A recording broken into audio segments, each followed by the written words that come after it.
Leia's arrival was announced by a clear voice as the door swung open. Hearing her name uttered by Ethan, I froze, wondering who could be there. But the confirmation came swiftly. It was indeed my sister Zoe. Ethan continued calling Lydia's name repeatedly, and as I shivered, I snapped back to reality, realizing the gravity of the situation. I knew I had to capture it on video. Quietly, I recorded the evidence on my smartphone and discreetly retreated.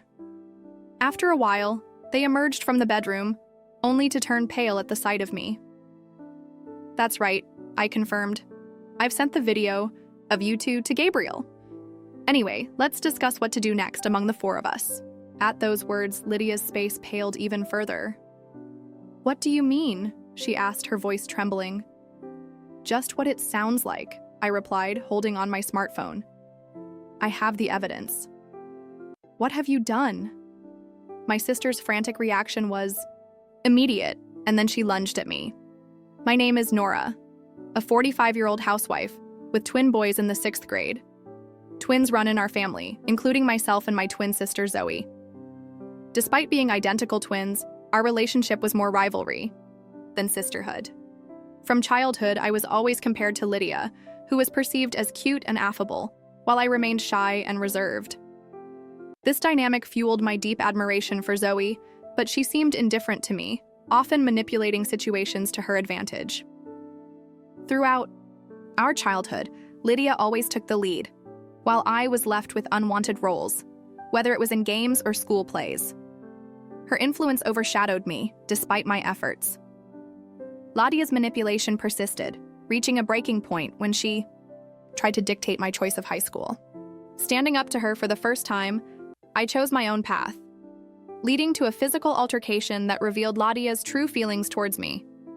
Despite the turmoil, I persevered in my studies, eventually achieving my goals independently. As an adult, I found solace in my career and met my husband, Quimby. Our shared background brought us together, and when he asked me out, it felt like a dream come true. "I actually like you, Nora. I'd be happy if you'd go out with me." Hearing those words filled me with incredible happiness. I had feelings for Quimby as well, but I had never found the courage to openly admit such feelings. Unlike my sister Lydia, who exuded charm effortlessly, I lacked experience in matters of love from my school days. To believe that Quimby reciprocated my feelings was almost surreal. "I'd be happy to, thank you," I replied, feeling overjoyed at the prospect of being in a relationship for the first time. Since we started dating, I devoted myself to making Quimby happy, preparing meals and lunchboxes for him. Quimby began visiting my apartment more frequently, and it felt like we were almost living together. "Nora, I'll cook dinner tonight," he'd say. But it wasn't just me catering to his needs. Quimby was equally cooperative with household chores, and doing tasks together felt enjoyable. It made me believe that we could make a great married couple. Years into our relationship, we decided to get married, a decision that filled me with immense joy. However, there was one concern nagging at me. "You're a twin, right? I'd like to meet your sister." Quimby brought it up casually. Over the 3 years we'd been together, I hadn't introduced him to Zoe. Since our fallout in middle school, a deep rift had existed between us. But if we were to get married, introducing them was inevitable. When I finally mustered the courage to call Lydia after a long time, she seemed taken aback by the news of my impending marriage. She was busy as usual, but reluctantly agreed to meet Quimby. Lady hadn't changed since our childhood, still as condescending as ever. It fell upon me to be the mature one and humble myself. We arranged to meet at a restaurant, but Zoe, true to form, arrived late, dressed ostentatiously for the occasion. Despite our parents' efforts to smooth things over, Lydia continued with her abrasive behavior, bombarding Quimby with rude remarks. By the end of the meal, I was exhausted, but Lydia's comments lingered. As we left the restaurant, Quimby remarked, "Lady is quite the character, huh? The opposite of you, Nora?" I forced a smile in response, feeling a pang of insecurity. "Maybe you should take a leaf out of Lydia's book," he added. "She's always smiling, good at conversation, and cute." If I'd met her first, I was taken aback by Quimby's comment. I had confided in him about my discomfort with Zoe, so his words were deeply shocking. "Why don't you marry Zoe then? She even said you were handsome," I snapped back, feeling hurt by his jest. He quickly apologized, realizing his mistake. Sorry, it was just a joke. I'm glad I met you, Nora. I don't have any special feelings for Lydia." Still reeling from his words, I couldn't dismiss the unease gnawing at me. "Then you shouldn't say things that praise Zoe and put me down." "It was a joke," Quimby apologized. But the shock lingered. I wasn't going to call off our engagement over something like this, but I hoped he understood. Quimby continued. "But Zoe is a nice girl. It's not good to be jealous of your sister. Let's all get along as a family now. We're adults. Things are different than they were." Despite my reservations, I nodded along. I wanted Quimby to be on my side, not trying to bring me closer to Zoe. But arguing seemed too troublesome to pursue. A few days later, a message from Lydia sent shivers down my spine. "Isn't Quimby too good for you? Should I take him off your hands?" Her words were chilling. I immediately replied, "What are you talking about?" she called, laughing. "Just what I said. It's unbelievable someone as dull as you will get married before me." I couldn't bear the thought of Quimby being treated like an object, to be passed around between us twins. I confronted Zoe, yelling back at her. I told Quimby about it, warning him to be careful around Zoe, but he seemed to take it lightly, brushing off my concerns. "It's nice to be liked that much. Don't worry, Ladia is not serious," he said, laughing it off. But I couldn't shake off the feeling that Quimby had changed after meeting Lydia. Despite his reassurances, I couldn't fully trust him. As years went by, Lydia's spiteful messages continued, but I chose to ignore them. I prayed for a peaceful coexistence with her while leading a happy married life. When I learned that Zoe had gotten married despite our strained relationship, I couldn't help but feel genuinely glad for her. When I heard that Zoe had found someone, it hit me hard. I realized how terrible I had been, marrying Quimby only after she had found happiness herself. Surprisingly, Lydia apologized through our parents, and we began communicating again. She had changed, becoming calmer, almost like the Zoe I once loved. I never thought we would laugh together again, so I was overjoyed. Zoe even introduced me to her husband, Caleb, who seemed genuinely caring. As both Zoe and I were married, our relationship grew stronger, much to our parents' delight. I wanted to make up for the time we had lost. Then one day, I fell ill at work and had to leave early. Upon returning home, I sensed something was off. Despite the house supposed to be empty, I heard voices coming from the bedroom. Recognizing Quimby's voice, I hesitated to confront him. The nature of his voice drained the color from my face. It was unmistakably intimate. Trembling, I decided to catch him in the act, recording with my smartphone. What I saw was even more shocking than I anticipated. Opening the door, I heard Quimby mention Lydia's name. Frozen in disbelief, I recorded the scene before quietly leaving. Sitting in shock, I forgot about my illness, staring blankly at my phone. Moments later, the bedroom door opened, revealing Quimby and Lydia. Quimby paled, questioning my presence.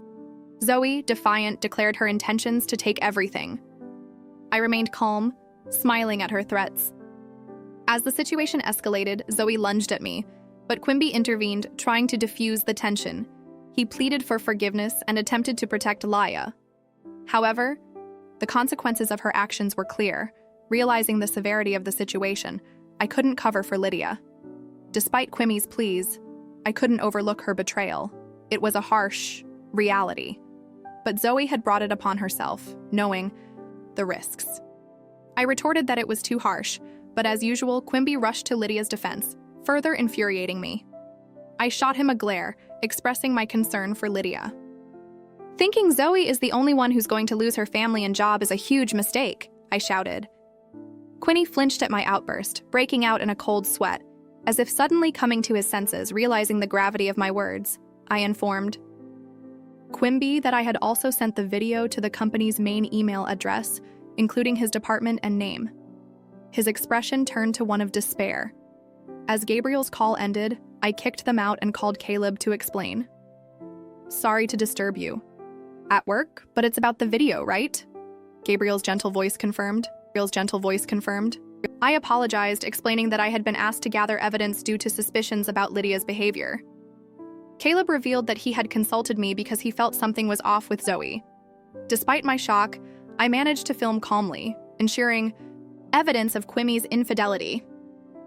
Caleb expressed gratitude for capturing the evidence, admitting that he had sensed something wrong with Zoe. He reassured me, saying it was shocking enough to discover an affair, let alone with one's own sister. We agreed to talk another time, and I hung up, tears flowing endlessly.